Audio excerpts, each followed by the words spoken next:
3-4 महीने में 3 टायर फट गए यार। एक्सीडेंट देखेंगे तो नेक्सॉन के ज्यादा स्पीड चलाई तो वो 120 किलोमीटर करके गियर जब लगता है मतलब वो स्मूथ नहीं है। फ्रंट सीट पे कंफर्ट है और तो क्या आप भी प्लान कर रहे हो ब्रेजा लेने की, चाहे नई हो चाहे पुरानी हो, पर जिसके पास है उसका तो रिव्यू सुन लो, कैसी है ब्रेजा, कैसा उसका ओनरशिप रिव्यू है। ये जो पेपर देख रहे हो ना, ये पूरा इस ब्रेजा का कच्चा चिट्ठा खोलेगा कि कैसी क्या चलने में है, कैसा क्या एक्सपीरियंस रहा ओनर का, क्योंकि कई चीजें क्या है हम भूल जाते हैं। तो इस वजह से मैंने एक पूरी लिस्ट बना रखी है 4 पेजों की, जिससे कि एक एक पॉइंट का आपको पूरा डिटेल से इस गाड़ी की जानकारी मिल पाए। और फिर भी अगर कोई पॉइंट छूट भी जाता है तो आप कमेंट बॉक्स के अंदर वो पॉइंट बता देना, आगे से वो पॉइंट भी नोट हो जाएगा इस पेपर के अंदर। तो अब हम स्टार्ट करते हैं इसका ओनरशिप एक्सपीरियंस। तो दोस्तों ये हमारे ओनर साहब है मोहित जी, जिनकी ये गाड़ी है ब्रेजा। तो मोहित जी ये कौन सा वेरिएंट है ब्रेजा का? बेस मॉडल है ये, base model LXi company fitted CNG। Company fitted. अच्छा ये कब ली थी आपने? ये नवंबर 2024। नवंबर 2024 में। कितने किलोमीटर चल चुकी होगी ये? 43 प्लस चल 43 प्लस। तो दोस्तों अच्छा खासा एक्सपीरियंस है इनका, 43,000 किलोमीटर चल चुकी है 1-1.25 साल के अंदर। तो गाड़ी की रनिंग कुछ ज्यादा ही है और इसीलिए इन्होंने ये CNG ली है। तो मोहित जी भाई कितने की पड़ी है आपको ये गाड़ी उस टाइम? ये ऑन रोड तो वैसे क्या नाम है, एक्स शोरूम तो 29 की थी। अच्छा।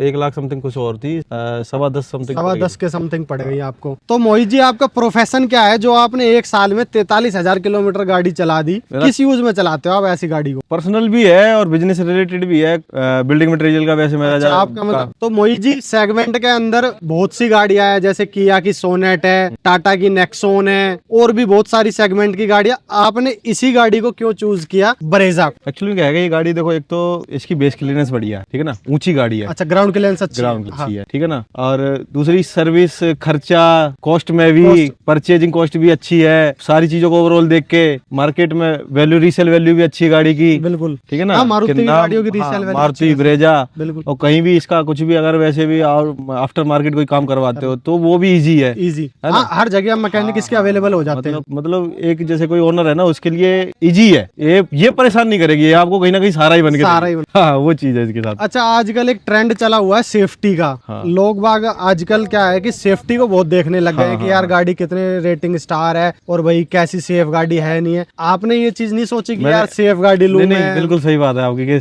सेफ्टी तो है ही, एक बहुत बड़ा कंसर्न है सेफ्टी का। तो सेफ्टी के बारे में बताऊं, आपने मेरा रिव्यू है ये, मेरा मानना है कि आपने सेफ्टी के मामले में देखा होगा, आपने ब्रेजा गाड़ी रोड पे ज्यादा कम एक्सीडेंट होते हुए देखे, जबकि अपेक्षाकृत नेक्सॉन देखी होगी। आप देखोगे ना तो आपने एक्सीडेंट देखेंगे तो नेक्सॉन के ज्यादा देखे होंगे, ज्यादा देखे और उनकी रील भी ज्यादा वायरल होती है, और इस ब्रेजा का कम देखा होगा आपने। बिल्कुल बिल्कुल, ये बात आपने सही बोला। कहीं ना कहीं मेंटलिटी पे डिपेंड करता है कि आप गाड़ी चलाते कैसे हो। आप कोई टैंकर में नहीं बैठे होगे, आपको क्या नाम है हर चीज की तो हाँ, लेकिन ओवरऑल उसकी सेफ्टी तो ठीक है ही है। नेक्सॉन की तो बहुत अच्छी सेफ्टी है, मान लेंगे, वीडियो आ रही है, हर चीज है। बिल्कुल, टाटा का लोहा है या किसी और का लोहा है वो अलग मैटर है, लेकिन है सेफ्टी उसकी है, सेफ्टी में ये पीछे है, लेकिन ओवरऑल बहुत सारी चीजों में ये बहुत आगे है। एक सेफ्टी को छोड़ के बाकी हर चीज में मेरे ख्याल से हर चीज में आगे है, तो वो भी देखना होता है, पॉकेट भी देखनी होती है। बाकी अगर देखा जाए तो मारुति की जो और गाड़ी है उनसे कंपेयर करें तो ये सेफ्टी में उनसे तो थोड़ी ठीक है, उनसे अच्छा है। जैसे सेफ्टी का मान लो फ्रोंक्स वगैरह या जो इनकी शिफ्ट वगैरह आती है उनसे तो फिर भी थोड़ी सी ये ठीक है सेफ्टी के मामले में। तो भाई मोहित जी आपने ये बेस मॉडल लिया है LXi, तो इसमें वैसे तो कुछ ऐसा आता नहीं है, बस नॉर्मल काम के फीचर आते हैं। बिल्कुल। तो आपने आफ्टर मार्केट वगैरह कुछ काम कराया है? कराया था ना, ये म्यूजिक करवाया था, एक वो एम्बिएंट लाइट होती है। अच्छा एम्बिएंट लाइट भी आपने बाहर से लगवाई? इसमें पैरदान वगैरह समथिंग होता है, वो मैट्स वगैरह हुए, म्यूजिक वगैरह है, सीट कवर वगैरह डलवाए होंगे? सीट कवर हाँ, और LED। अभी सीट कवर मैंने डलवाया ही नहीं है। अच्छा, पहले मैं यही गंदे कर लेते हैं, पहले इन्हीं को बाद में यूज। इनका बाद में क्या होगा, तो इसके करके। और ये LED वगैरह है। मतलब कितने का क्या खर्चा आपने लगा चुके हैं आफ्टर मार्केट? आफ्टर मार्केट मेरे ख्याल से मैंने 30 या 35 हजार समथिंग का कुछ खर्चा करा, कुछ ज्यादा मैक्सिमम खर्चा भी नहीं था, और नॉर्मल खर्चे में ये सब। मतलब 30-35 हजार में आपका जो काम डेली यूज के जो फीचर है, जो नीड है वो मिल गया। हाँ 30-35 हजार में मिल, जो हम मार्केट से उसी में लेते ना, शोरूम में लेते ना, तो 1-1.25 लाख रुपए समथिंग एक्स्ट्रा था। तो और अगर इसका ऊपर के वेरिएंट में जाते तो भी मेरे ख्याल से 1-1.5 लाख रुपए आपको एक्स्ट्रा देना पड़ता। 1-1.5 लाख रुपए वो यही आइटम मिलता है, यही आइटम मिलते हैं, बस एक वो ऑटोमेटिक एसी वगैरह। हाँ मैं यही प्रीफर करूंगा भाई कि आप बेस वेरिएंट लो, कोई सी गाड़ी लो, आफ्टर मार्केट करवा लो, छोटा मोटा जो आपका डेली नीड का वो करा लो। तो दोस्तों अब हम पूछेंगे मोहित जी से सबसे इम्पोर्टेंट क्वेश्चन, जिसके ऊपर ये मारुति ब्रेजा सबसे ज्यादा बिकती है, टॉप 10 के अंदर आती है, वो है माइलेज। माइलेज से रिलेटेड जो सवाल है वो हम मोहित जी से अब पूछने। तो भाई मोहित जी सबसे पहले तो ये बताओ, इसमें CNG के टैंक में कितनी CNG आपकी आ जाती है? इसमें वैसे नॉर्मल वोल्टेज में आप सीएनजी डलवाओगे तो 7 लीटर समथिंग आती है, मतलब 7 केजी के आसपास आ जाती है। कभी कभार मैंने एक आध बार ऐसे भी देखा है कि अच्छी ठंड है, अच्छा प्रेशर हो या ठंड है। हाँ, प्रेशर का तो मैं देखा नहीं, नॉर्मली प्रेशर रहता गुड़गांव में,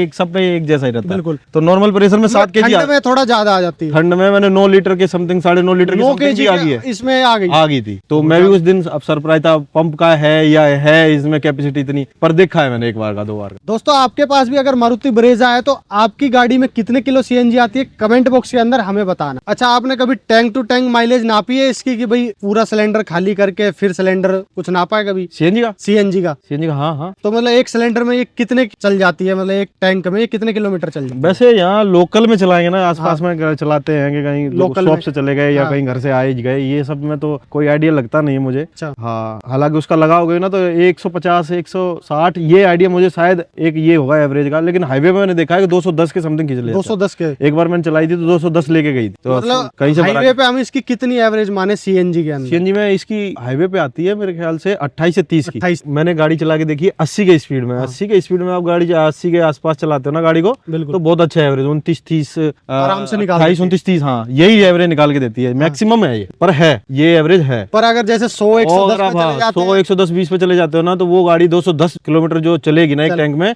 वो 150 पे आ जाएगी। 150 पे आ जाएगी। हो सकता है उससे भी नहीं, उससे भी डाउन चली जाए 120 में। मैंने कई बार 120 की रेगुलर स्पीड में चलाई तो वो 120 ही किलोमीटर चली थी, तो वो आधे में आधा हो गया। ये दोस्तों इसका कारण मैं आपको थोड़ा सा बता देता हूँ। मारुति की गाड़ियों में क्या होता है, 5th गियर ही होता है, सिर्फ 6th गियर नहीं होता है। तो जो 5th गियर होता है उस पे आरपीएम आपका कहीं ना कहीं 3000 के पास चला जाता है जब आप 100 की स्पीड पे चलते हो। तो जब 3000 के आरपीएम पे गाड़ी चलेगी तो भाई वो अच्छा खासा सीएनजी या पेट्रोल पिएगी। तो आपने कभी इसको पेट्रोल में चलाया है? हाँ, पेट्रोल काफी। तो पेट्रोल का कुछ माइलेज वगैरह आपने आइडिया लिया हो? पेट्रोल का ऐसे कोई माइलेज आता नहीं है क्योंकि वो मीटर तो कुछ दिखाता नहीं है। मेरे ख्याल से 15-16 14 15-16 यही रहता है। अब वैसे सीएनजी वाले 20 तो कभी पकड़ेगा नहीं, मेरे को लगता है नहीं पकड़ा होगा। और सीएनजी वाले भी वैसे भी पेट्रोल में चलाते ही नहीं है। हाँ, अच्छा यही करते हैं कि हमेशा सीएनजी में चलती रहे ज्यादातर। कहीं अगर हो गए वो आउट ऑफ स्टेशन हो और सीएनजी नहीं अवेलेबल हो रही है तो बोले तो फिर जैसे 2-4 बार में खाटू श्याम गया तो कई बार ऐसा हो जाता है, मिस हो जाता है वो सीएनजी का पेट्रोल पंप। चलो ठीक है, तो फिर पेट्रोल में चलती गाड़ी, तो थोड़ा बहुत ही चलती होगी 10-20 किलोमीटर, फिर सीएनजी डलवा लेते। हाँ, वही है। अब अगला सवाल है भाई हमारा मोहित जी आपसे इंजन से रिलेटेड। इसका इंजन कैसा है, मतलब सीएनजी के अंदर भाई पिकअप कैसा है, गाड़ी दबती है ओवरटेक के, जब आप ओवरटेक वगैरह करते हो तो कॉन्फिडेंस कैसा आता है, मतलब पिकअप से रिलेटेड बताओ कि भाई गाड़ी कैसी है सीएनजी के अंदर। नहीं, इसमें क्या है कि गाड़ी का ये मैंने और भी गाड़ी देखी है सीएनजी की चला के और पेट्रोल में है जो, तो इसका पता ही नहीं चलता कि आप पेट्रोल में चला रहे हो कि सीएनजी में चला रहे हो। सेम ही है, पिकअप भी है और थ्रस्ट मतलब सब कुछ सेम ही है ना। पता चलेगा आपको पिकअप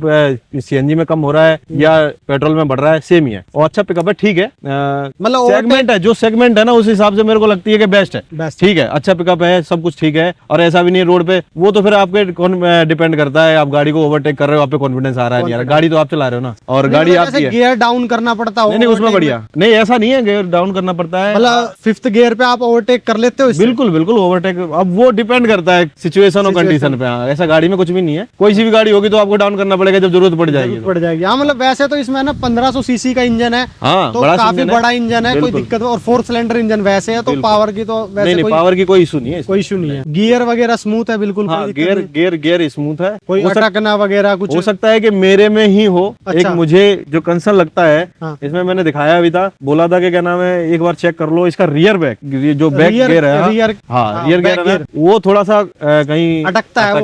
वो क्या नाम है, आप जैसे गाड़ी खड़ी है, अभी खड़ी है, मैं बैक गियर लगाता हूँ, हो सकता है कि रुक जाए, वहाँ बैक गियर ना लगे, 2-4 बार में लगे।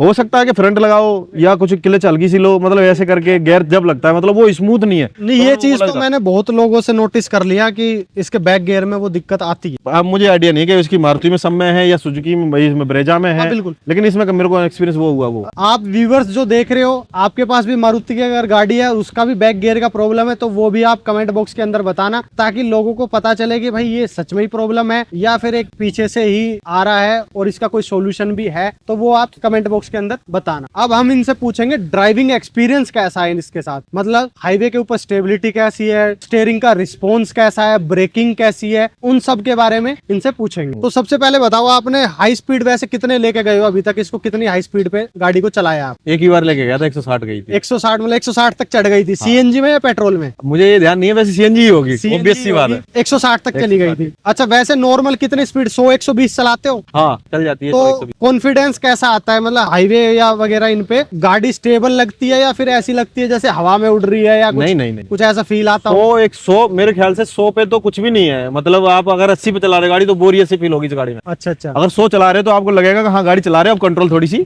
रखनी चाहिए गाड़ी पे, ध्यान रखना चाहिए। 80 पे तो आप ऐसे हो जैसे बैठे ही हो फिर। और 120 पे? और 120 पे थोड़ा सा ध्यान अच्छा सा ही रखना पड़ेगा, मतलब गाड़ी थोड़ी सी फील नहीं होती कि हवा में हो रही है? हवा में ऐसा कुछ नहीं है, बाकी हाँ 120 है तो 120 तो है, स्पीड है हाँ, लेकिन बाकी ठीक है। ब्रेकिंग वगैरह कैसी है गाड़ी? ब्रेकिंग भी अच्छी है, ऐसी नहीं है कि ब्रेकिंग है, ब्रेक मारो तो टाइम पे रुक जाती है गाड़ी? आज तक ये खड़ी है तो टाइम पे रुकी खड़ी है। अच्छा, इसकी क्लच कैसी है, मतलब लाइट है या थोड़ी हार्ड है, कैसी, मतलब कभी ट्रैफिक में परेशान हुए कि यार पैर दुखने लग गया क्लच दबा दबा के, कुछ ऐसा फील आया क्लच से? नहीं, गाड़ी ओवरऑल क्या है कि स्टीयरिंग पे तो बहुत बेस्ट। मैंने और भी गाड़ियां ड्राइव की हैं तो मैंने देखा है कि क्या नाम है, गाड़ी बहुत रफ होती है, जैसे आप चला रहे हो कोई लोडिंग व्हीकल चला रहे हो, ऐसा कुछ भी नहीं है। ये इसमें कंफर्ट है गाड़ी में, इसकी स्टीयरिंग भी बड़ी प्यारी है। मैं वही बता रहा हूँ आपको, क्लच के मामले में भी बेस्ट है। ऐसा कुछ नहीं है कि आप सोचोगे आप ट्रैफिक में चला रहे हो तो क्लच दबाने में मतलब हार्ड फील होती है या लाइट है? बिल्कुल बिल्कुल बिल्कुल लाइट है। लाइट। अगले हमारे जो क्वेश्चंस रहेंगे वो रहेंगे कंफर्ट से रिलेटेड, कि गाड़ी में रियर का कंफर्ट कैसा है, 3 लोग बैठ के कैसा कंफर्ट है, फ्रंट का कंफर्ट कैसा है, मतलब कंफर्ट से रिलेटेड क्वेश्चन। तो मोहित जी ये बताओ, फ्रंट की सीट्स का कंफर्ट कैसा है? पहले तो ये गाड़ी, मतलब जैसे आप लॉन्ग ड्राइव गए हो, इससे क्या क्या लॉन्ग ट्रिप्स आपने की है, कहाँ कहाँ गाड़ी को लेके गए? मुझे लगता है कि इसमें फ्रंट सीट पे ही कंफर्ट है, और तो कहाँ कोई कंफर्ट मतलब ड्राइविंग में ज्यादा कंफर्ट लगता है मेरे को तो। ड्राइविंग हाँ, गया हूँ मैं, जैसे ये कुंभ वगैरह नहीं होता प्रयागराज में, तो वहां तक तो इतनी लंबी तो ड्राइव की है। पहाड़ों वगैरह में भी गए? हाँ, पहाड़ों में भी गए, इसका गए थे, मनाली गए थे। मनाली गए हाँ, तो वहाँ तो फ्रंट का तो ठीक है, पीछे रियर में 3 बंदे बैठने के बाद कैसा कंफर्ट? पीछे भी कह सकते हैं ओवरऑल ठीक ही है। 3 में तो परेशानी होती है, देखो कोई लॉन्ग ट्रिप पे नहीं जा सकते आप 3 बंदे, मैं प्रीफर करूंगा 4 बंदे। 4 सीटर के लिए बेस्ट है, और 5 सीटर के लिए थोड़ी सी परेशानी होने वाली। बिल्कुल बिल्कुल परेशानी होती। तो दोस्तों, अब हमारे जो अगले सवाल रहेंगे वो रहेंगे एसी से रिलेटेड। तो मोहित जी, इसका एसी कैसा है, कूलिंग कैसी है? आपने गर्मियां भी देख ली, सर्दियां भी देख ली, और पीक समर आप निकाल चुके क्योंकि 1-1.5 साल हो गए गाड़ी को। तो अब सही बताओ कि एसी का रिस्पॉन्स कैसा है गर्मियों के अंदर, जब आप बढ़िया गर्मी स्टार्ट हो जाती है तब एसी कैसा इसका चिल कर? नॉर्मल गाड़ियों का जैसे सब गाड़ियों का मैंने देखा है वैसे ही है, इसका भी एसी स्टार्टिंग में आप धूप में खड़ी करोगे गाड़ी पूरी गर्म है, थोड़ा 1 मिनट का मतलब 4-5 लोग अगर गाड़ी में बैठ जाते हैं तो वो सही से ठंडा कर देती है गाड़ी। हाँ, ठंडा कर देती, चिल कर देती है, ऐसी कोई चिल कर देती है। बिल्कुल चिल कर देती है। और इसमें एक बढ़िया एक ये है कि क्या नाम है, इसमें वेंट्स पीछे भी दे रखे हैं। अच्छा, रियर एसी वेंट्स है? रियर एसी वेंट्स है ना। हाँ। तो कई गाड़ियों में बेस मॉडल में वैसे मॉडल में दे देते हैं, लेकिन बेस मॉडल में नहीं देते हैं। इसमें ये अच्छा दिया है कि चलो पीछे वालों को भी इंसान समझाए। अच्छा, ये बताओ इसका इंटीरियर की प्लास्टिक वगैरह आपको कैसा लगा, मतलब क्योंकि है ना मारुति है, प्लास्टिक क्वालिटी बिल्कुल हल्की होती है, तो वो कैसी क्वालिटी है? बिल्कुल आपने जैसे कहा वैसे ही है। वैसे ही है, मतलब आवाज वगैरह आती है गाड़ी में, जैसे रेटनिंग नॉइस, मतलब चूंचा आवाज आनी स्टार्ट हो गई इसके अंदर? नहीं, वैसा तो नहीं। प्लास्टिक वगैरह में से आवाज आनी स्टार्ट नहीं हुई अभी? वैसा तो नहीं कह सकते, वैसा कुछ भी नहीं है। आवाज ऐसे कोई नॉइस नहीं है। बाकी हाँ, क्वालिटी है वो आप बता रहे हो, क्या देगा 10 लाख रुपए में? 10 लाख। तो दोस्तों, अगले जो हमारे क्वेश्चंस रहेंगे वो रहेंगे सर्विस से रिलेटेड। तो भाई मोहित जी, आपने इसकी कितनी सर्विस, 40-45 हजार चल चुकी है गाड़ी, 4-5 सर्विस तो इसकी करवा चुके हो। क्या सर्विस कॉस्ट आ रही है इसकी, और सर्विस आप बाहर कराते हो या फिर मारुति के सर्विस सेंटर पे कराते? सर्विस तो मैं अंदर ही कराता हूँ, क्योंकि इसकी देते ही कंपनी, वारंटी नहीं दे देंगे। वारंटी ऐसा कुछ है उनका, वॉइड कर देंगे अगर बाहर से कराओगे। हाँ, तो वो तो फिर इसकी सर्विस कॉस्ट कितनी आ रही है अभी फिलहाल, आप क्या सर्विस कॉस्ट पेड कर रहे हो? सर्विस कॉस्ट तो अच्छी है, कोई ज्यादा सर्विस चार्ज नहीं है, सर्विस तो सस्ती है। कहने का मतलब ये, इसकी कुछ 5000 वाली हुई थी, वो 1500 रुपए की समथिंग की हुई वो थी। तो चलो जर्नल चेकअप हो गया, जैसे ऑयल वगैरह चेंज होता है। 10,000 की, एक 10,000 की होती है, वो बड़ी हो जाती है। तो हाँ, तो वो एक लेबर चार्ज वाला था। मेरे ख्याल से 20,000 की नॉर्मल 30,000 वाली होती है, वो बड़ी होती है, ऐसा कुछ समथिंग है, या 20,000 वाली बड़ी होती है। उसमें मेरा मैक्सिमम 7,000 रुपए खर्चा आया था यार, बस। और मैं साथ के दोस्तों यारों की गाड़ी देखता हूँ, वो वही सेम हमारे साथ की गाड़ी ली हुई है, वो बताते खर्चा, वो बताते 15,000, 18,000, 20,000। उन्होंने हिंडे की कोई गाड़ी ले रखी है, क्रेटा या वेन्यू, उसका 18-20,000 रुपए वो खर्चा दे के आया था। 2-4 दिन आगे पीछे हमारी सर्विस हुई थी। मेरा 7-8 हजार रुपए, मतलब 7-8 हजार के अंदर ये हो जाती है। मैक्सिमम खर्चा देते हैं 7-8 हजार रुपए, और उसमें भी वो दे देंगे आपको 2-3 कूपन दे देंगे, गाड़ी धुलाओ। अच्छा, सर्विस सेंटर का एक्सपीरियंस कैसा साथ है? मतलब सही से अच्छा है। काम करते हैं या कुछ चीजें गड़बड़ करते हैं, या उनको बोलना पड़ता है कि भाई ये सही नहीं किया, ये करो वो करो, ऐसा कुछ एक्सपीरियंस है आप? वो बियर करता है सर्विस सेंटर पे हेड टू हेड पे, क्या वो हाँ, वो ये service भी center बात के- बिल्कुल सही है आपकी वो भाई। कंपनी का कुछ भी सर्विस सेंटर वो इसमें बेकार मार देगा, होता उसका है कुछ भी नहीं है, वो सर्विस सेंटर वाले का मतलब डिपेंड अभी करता तक आपको अच्छा सर्विस सेंटर मिला है और है। अच्छा एक्सपीरियंस रहा अच्छा है। ही है, कोई अच्छा भी है कोई कैसा भी है, तो वो आपको थोड़ा खड़ा होके भी करवाना पड़ेगा। देखो बिल्कुल। गाड़ी अच्छे से नहीं धुली है तो आप धुलवा दो, नहीं है तो आप रिव्यू डाल दोगे ना। हाँ। अगर आप बैड रिव्यू डाल दोगे ना तो वो दोबारा बोलेगा कि आप गाड़ी फिर से धुलवा लो सर, ऐसा कुछ भी नहीं, क्लीन नहीं। हाँ, इसकी मारुति की मैंने ये देखा है कि आफ्टर मतलब सर्विस के बाद भी अच्छा वो देखते हैं कि भाई कस्टमर खुश है या नहीं है, कोई बिल्कुल, दिक्कत है, बहुत। कॉल वगैरह करके अच्छे से उसको हैंडल करते हैं कि भाई कोई दिक्कत तो नहीं है आपको। बिल्कुल सच है ये। जबकि ये और कंपनियों में बहुत कम है, और इसी वजह से ही मारुति भाई महीने में 1-1 लाख यूनिट निकाल दे। अब दोस्तों नेक्स्ट जो क्वेश्चन है वो हमारे प्रॉब्लम्स। तो मोहित जी कभी कोई प्रॉब्लम फेस हुई है इसके अंदर, गाड़ी के अंदर कभी अब तक 40,000 किलोमीटर चलाने के बाद कोई ऐसी प्रॉब्लम, कहीं धोखा दिया हो या कोई चीज काम ना करनी छोड़ गई हो, या कभी किसी चीज के लिए आपको सर्विस सेंटर जाने की जरूरत पड़ गई? नहीं, बीच में ऐसा कभी नहीं हुआ, एक बार की बात है बस ये कि हम मथुरा गए थे। हाँ तो वो कोई 4 धाम मंदिर बना है वहां हम गए थे। हाँ। तो मैंने कुछ बोला तो दोस्त यार ने कुछ अगर चाबी लगी छोड़ दी थी, ऐसे हुआ नहीं होगा कि चाबी लगी छोड़ दी, या कोई लाइट चालू छोड़ दी होगी या पार्किंग मेन लाइट चालू छोड़ दी होगी, वो बैटरी डेड हो गई थी। बस हाँ, ये तो एक हमारा वो तो हमारा फिर- ही फॉल्ट है, हाँ। या कुछ भी हो सकता है, कुछ कह नहीं सकते। वो फिर आपने दोबारा उसको चार्ज करके फिर हाँ, उसके बाद वो नॉर्मल हो गई? बिल्कुल एक झटका मरवाया बस, वो बैटरी से उसने बैटरी फिर लाया वही बैटरी चल रही है अब? वही तो फिर तो वो आपका कोई फॉल्ट था, बिल्कुल इसी बिल्कुल वजह से हमारी ही- तरफ से होगा। वैसे कोई ऐसा कोई सीन नहीं है कि इस गाड़ी ने कभी हमको कॉन्स किया होगा, क्या नाम है अब, कोई धोखा ये- दिया हो। हाँ ऐसा कुछ नहीं है। हाँ मैं टायर के बारे में जरूर बताऊंगा यार, टायर पता नहीं हमसे ही है या कंपनी की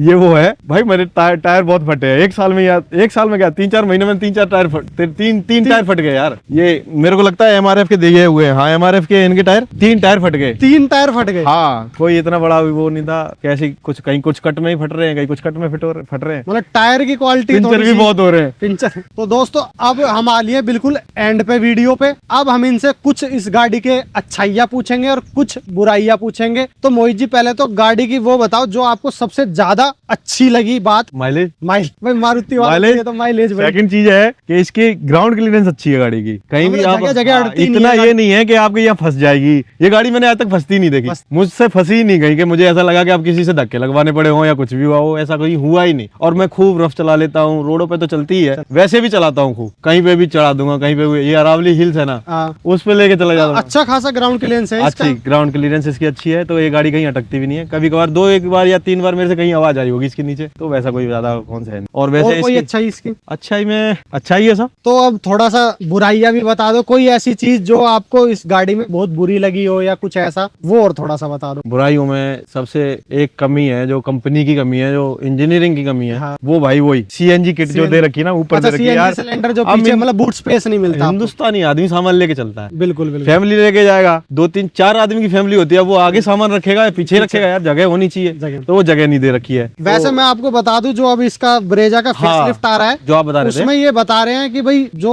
CNG टैंक है ना वो नीचे आने वाला है, जैसे इनकी विक्टोरियस के अंदर आया। हाँ। हालांकि वो देखने वाली बात होगी कि भाई वो आएगा कि नहीं आएगा। अभी तक तो ऐसे रूमर्स आ रहे हैं 5-6 महीने के अंदर ब्रेजा का फेसलिफ्ट आने वाला। ठीक। और सेकंड थिंग और है ये ना हेडलाइट, लाइट्स इसकी हेडलाइट है बहुत वीक है। हाँ जो हेलोजन बल्ब है वो मतलब बिल्कुल दिखते नहीं है, ऐसे लगते जैसे बाइक की लाइट हो। हाँ। ये तो मैंने भी नोटिस किया है, हमारे पास भी थी पहले मारुति की कार। हाँ। लाइट बड़ी वीक है इसकी। हाँ ये लाइट तो आपने चेंज नहीं कराई, LED वगैरह नहीं लगवाई? नहीं LED मैंने लगवाई नहीं, मुझे इतना वो नहीं है, मतलब ठीक है मेरा काम ठीक है, चल काम रहा है। चल रहा है हाँ। पर वीक है। हाँ तो इस पर लाइट इसकी वीक है। और और थर्ड कोई- चीज है इसकी कि इसकी स्टीयरिंग है ना, वो उसका जो रेडियस कट का है ना, हाँ। वो इतना नहीं है। जो आप एक स्कॉर्पियो गाड़ी में बैठोगे उसमें जो गाड़ी टर्न लेने का मतलब जो रेडियस होता है, टर्न रेडियस, हाँ वो नहीं है। मतलब ये ज्यादा दूर में घूमती है। हाँ इसकी कटिंग है ना वो लंबी कटिंग है, आपको आगे लेनी पीछे लेनी आगे। शॉर्ट रेडियस में ये टर्न हाँ, नहीं वो होती। नहीं है, बस एक रेडियस का इसका बहुत इशू है। और सेकंड थिंग है बिल्ड क्वालिटी तो इसकी हल्की होती है। हाँ, बिल्कुल। लेकिन इसी लाइट में भी बिल्ड क्वालिटी क्या हल्की होती है कि इसका कुछ भी कहीं आगे टकराएगा ना,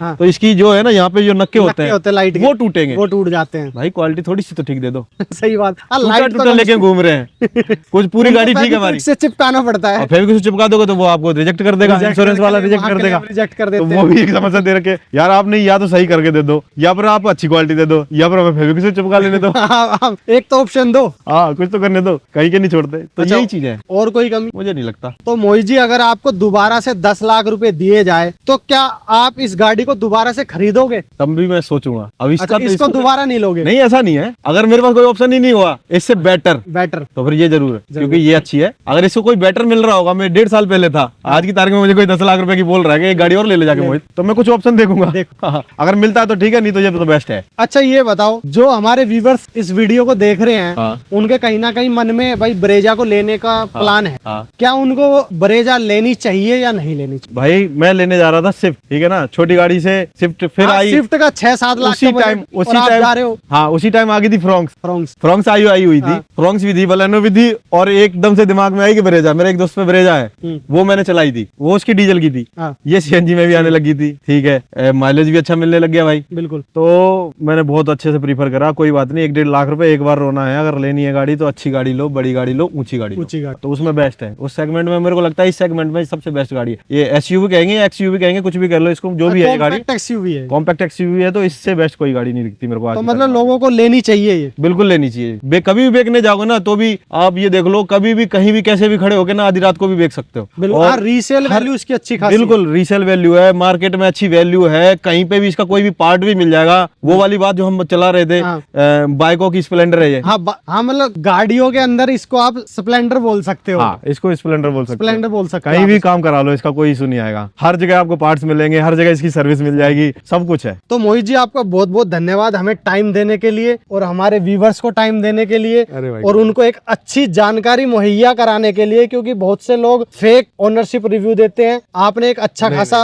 लंबा चौड़ा और बहुत एक्सपीरियंस वाला लंबा चौड़ा इसलिए कि भाई प्रॉपर आप देखोगे तो आपको आइडिया लग जाएगा कि क्या है। आपको देना पड़ेगा। अगर आपको एक अच्छा नॉलेज चाहिए और अच्छी चीज आपको देखनी है तो भाई आपको टाइम तो देना पड़ेगा। और वीडियो थोड़ी लंबी, आपका बहुत बहुत धन्यवाद। तो दोस्तों ये था आज हमारा ब्रेजा का ओनरशिप रिव्यू। आपको हमारा ओनरशिप रिव्यू कैसा लगा कमेंट बॉक्स के अंदर बताना। अगर आपको भी अपनी गाड़ी का ओनरशिप रिव्यू देना है तो भाई आप मुझे इंस्टाग्राम पे डीएम कर सकते हो ओनरशिप रिव्यू। और अगर आपको ये वीडियो इन्फॉर्मेटिव लगी हो तो वीडियो को ज्यादा से ज्यादा व्हाट्सएप ग्रुप, फेसबुक ग्रुप पे शेयर मारो और चैनल को लाइक, फॉलो, सब्सक्राइब तो जरूर कर देना।